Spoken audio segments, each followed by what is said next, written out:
Good morning, YouTube. Today I'd like to discuss the pros and cons of 4-string versus 5-string versus 6-string bass, as I have started to come up with that in a personal evaluation of all three. Basically, I want to talk about the 4-string bass, even though probably it's the most well-known bass, because it was the original bass. So let's start with the 4-string bass and where it came from, what it does, what its capabilities are, how is it allegedly deficient compared to, like, say, 5-string or 6-string. And so anyway, where did the first 4-string bass comes from? Where did it come from? Well, it has the distinction of actually being derived as a new alternative for the old-fashioned upright bass.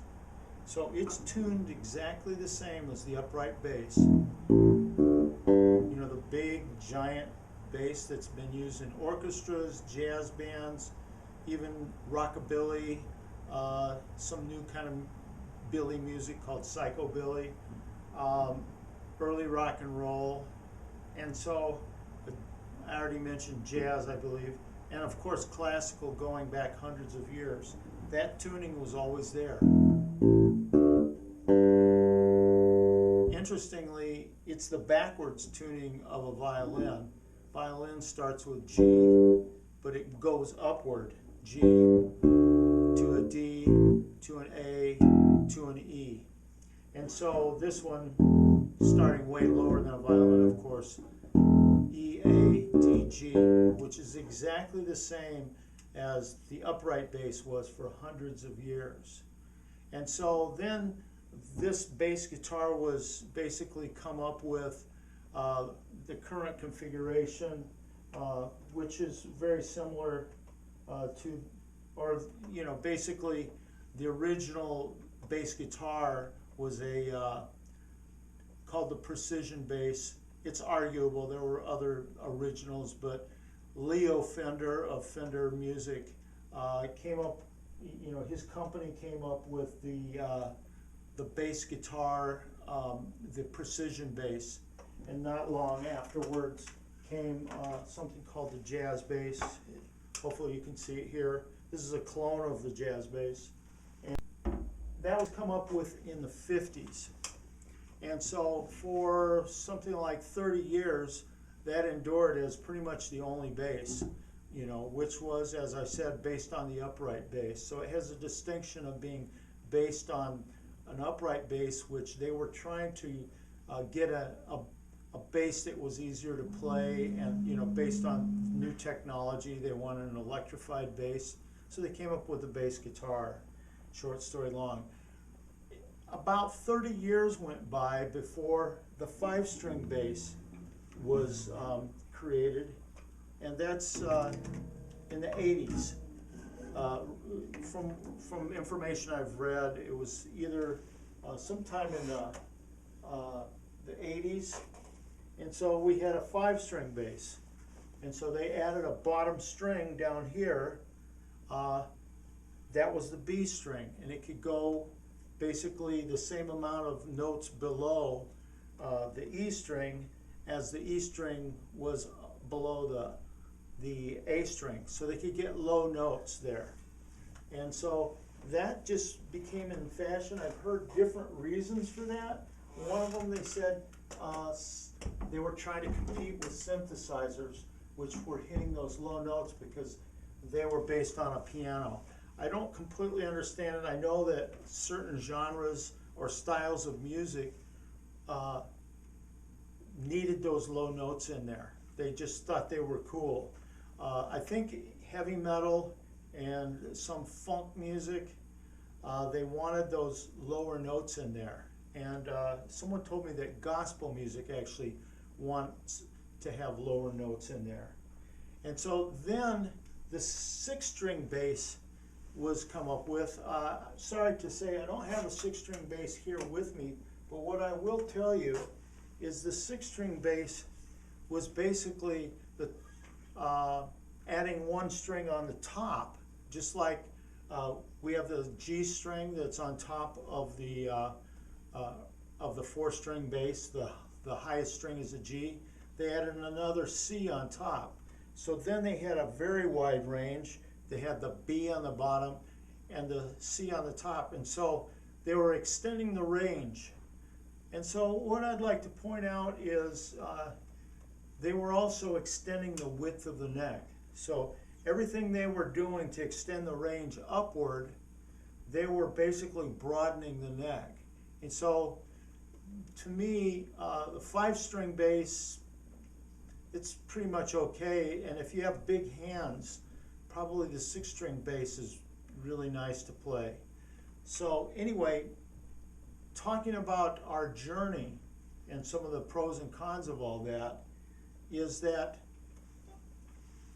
I couldn't help but notice that when I was evaluating all this and I purchased a 5-string, I couldn't help but notice how many great players.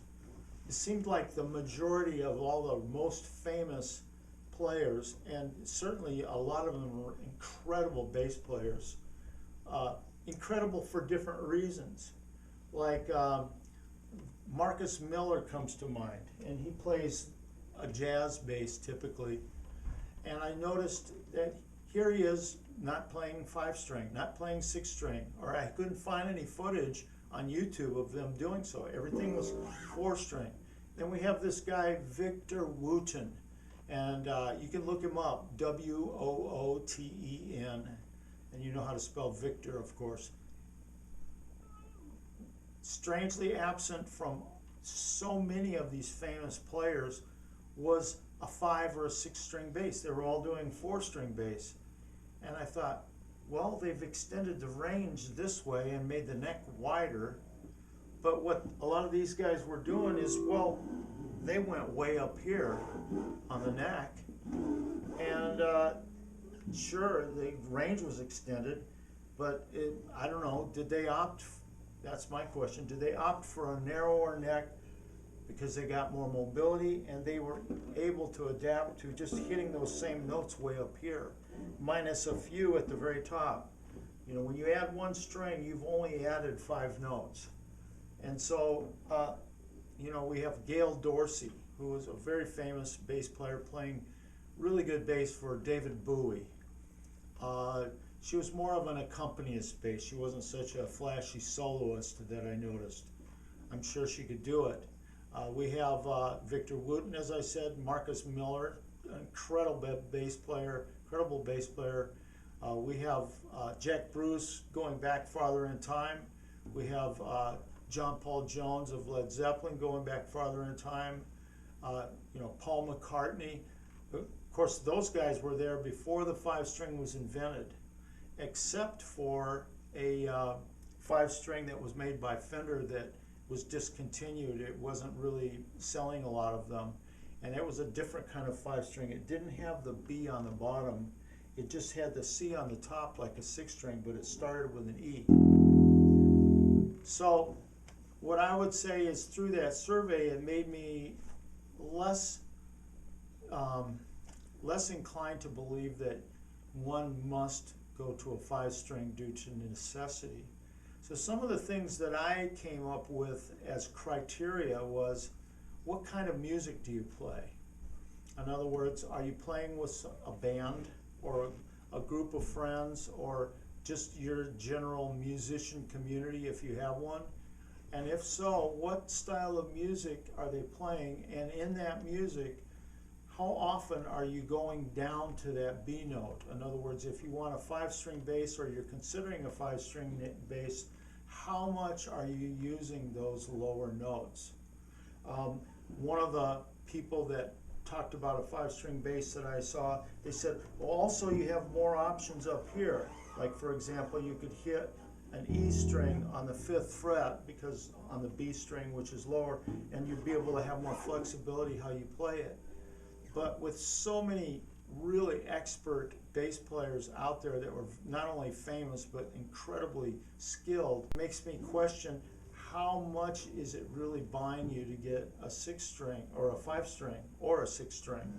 And so, but still, I'd say if your genre of music is demanding or preferring that you get those low notes, then, well, that's cool. Get those low notes. Maybe you have funk type skills, and there's certain funk that, you know, those low notes might really be helpful to your situation. And never forgetting just your individual tastes. Maybe you just want it because you want it. Another reason I thought it would be desirable, it seems rather shallow or superficial, but still, you know, it's a free country, right?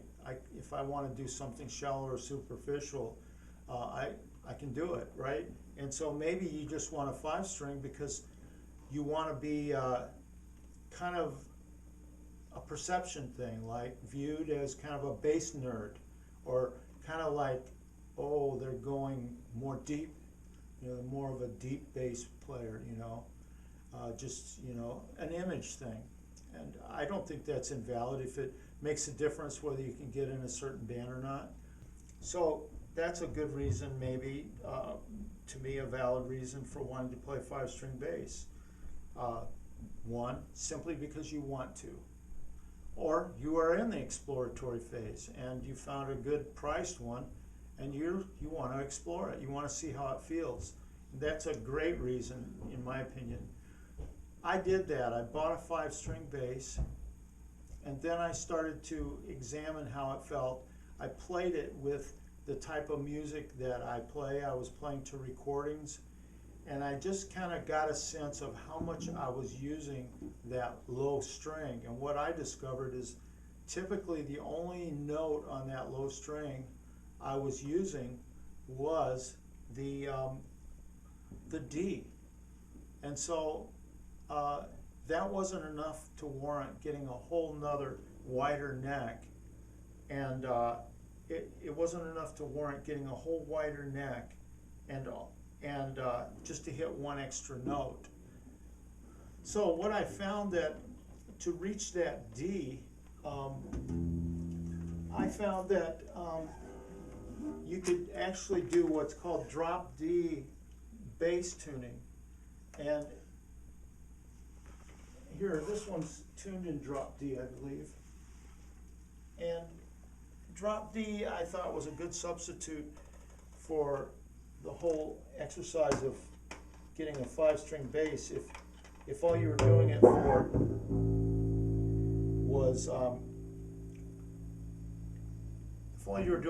was simply to get that D note.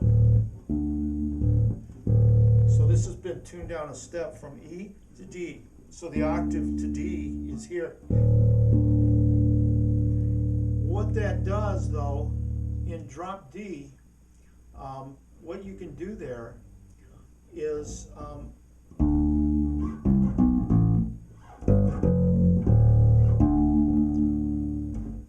you have to learn the relationship between these strings. You have to relearn that. But all of the other strings are the same. So it's not a lot of work to start.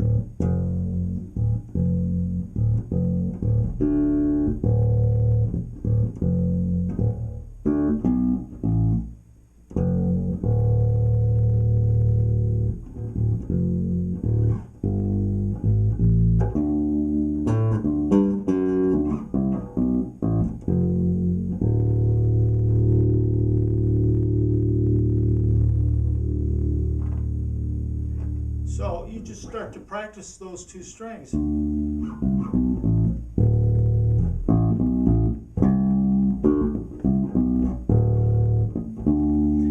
The funny thing is also another reason the B string just didn't work out for me is anything lower than that D, I couldn't hear it right. I had a hard time making those notes out. I noticed that over time I got more used to them and I could make them out, but I wasn't used to listening to music that low. The D string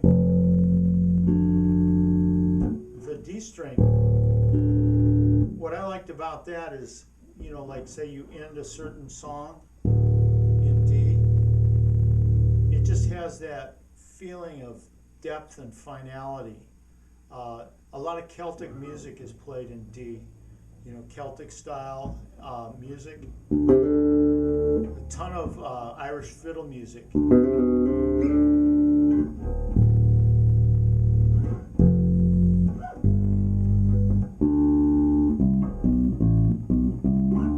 So learning that is not that hard, especially if you've played fiddle before. I mean, all the strings are tuned in fifths instead of fourths. So you just have two strings that are tuned in fifth, and the rest of them are the same as they always were. So it's not a huge learning curve to try drop D tuning to substitute for having a 5-string bass.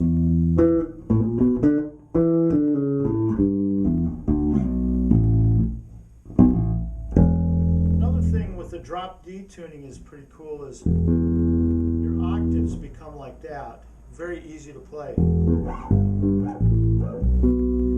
on the first string. They're the same when you go to the A string, which that's a little hard for me, that first one, but the rest of them are pretty easy. But this one is.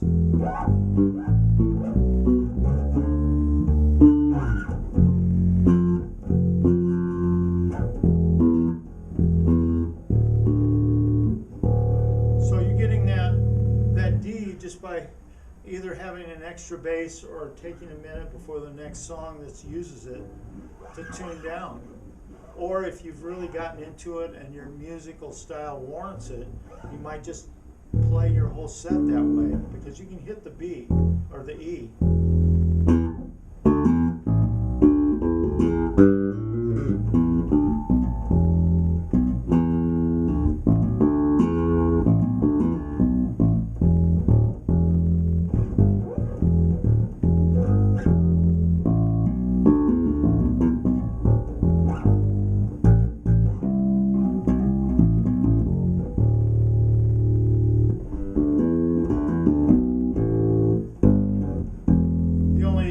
I thought was a little bit, weird to get used to is playing the G note, off the E, it's just a little harder. But drop D tuning is really not that hard to master. And so what I would submit to you that is if it's kind of a big if, but if the main note, and perhaps the only note that you're looking for in a 5-string is that low D, that just tuning your E string to D and getting used to that new relationship between the low string and the next string up, going from it was a E to A and now it's a D to A, is not that hard, and you don't sacrifice any of the narrowness of the neck.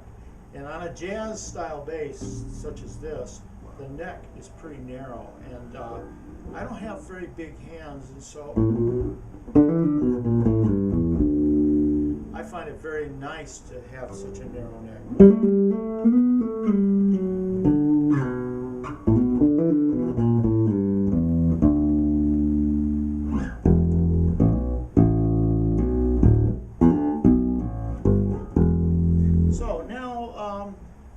So now that I've excluded wanting a 5-string, I also don't want a 6-string. I haven't even bought one because how wide the neck is very intimidating to look at. I've thought of buying one just to try it out. I can go to a music store to do that, but I just don't relish the idea. I already can get sore playing the 5-string if I'm not careful. It's how you hold your hands too. You want to make sure when you're playing that you try to avoid injury. And so I'm going to get another option for the 6-string that you might want to consider. Instead of using the 6-string bass,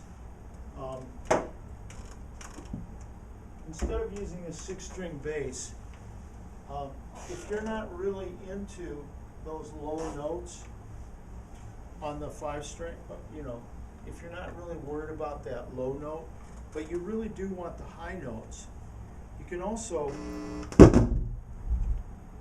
tune a 5-string with, that's what this really was and is. This has got E as the lowest note, and so it's got, this has got E as the lowest note.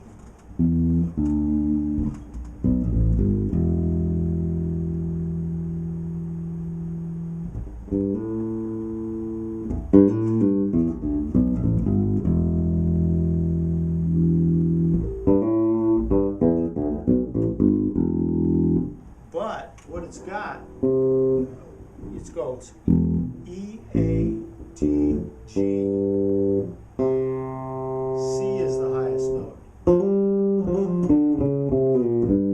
Just like a 6-string. And I have found that I like those higher notes more. It does put the E string down at the bottom of a wider neck, so.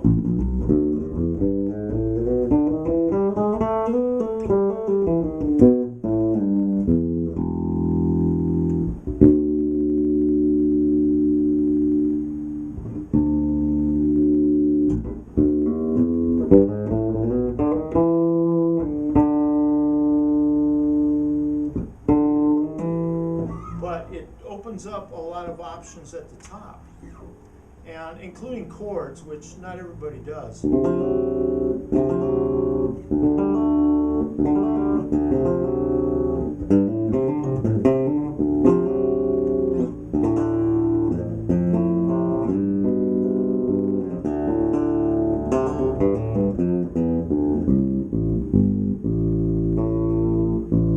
But it opens a lot of stuff on the higher register that I can kind of identify with. I mean, I use that stuff, maybe not in a band situation, but you know, for exploring and going up. I think I just find it fascinating to use this. I haven't really played out using this yet, but it's just I find it more expressive, perhaps because I'm a guitar player too. I don't play so much anymore. I messed up my hand and I can't play chords as well. But anyway, it's interesting. And also when you're getting up in that range where they have, you know, it's kind of overlaps with the guitar more, the tone of the strings is different than the guitar. It's more, it's got a more of a pingy sound, you know, more punchy.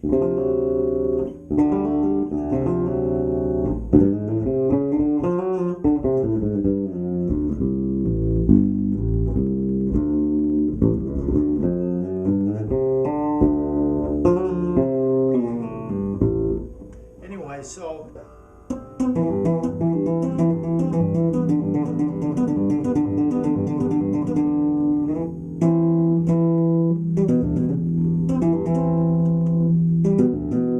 it opens up the upper end that the 6-string opens up, but you're still only as wide in your neck as a 5-string. And you know, if you're not using that low string anyway that much, then you've gotten kind of the benefits of the 6-string without you know, you've gotten the benefits of the 6-string without going to 6 strings, basically. So anyway, thank you for listening, and like I said, like and subscribe as you would like, and you can also dislike. I'm not going to pretend like that option doesn't exist. You may do that. But if you do dislike, if you could be so bold as to leave in the comments what you dislike about it, perhaps I can learn from that. So anyway.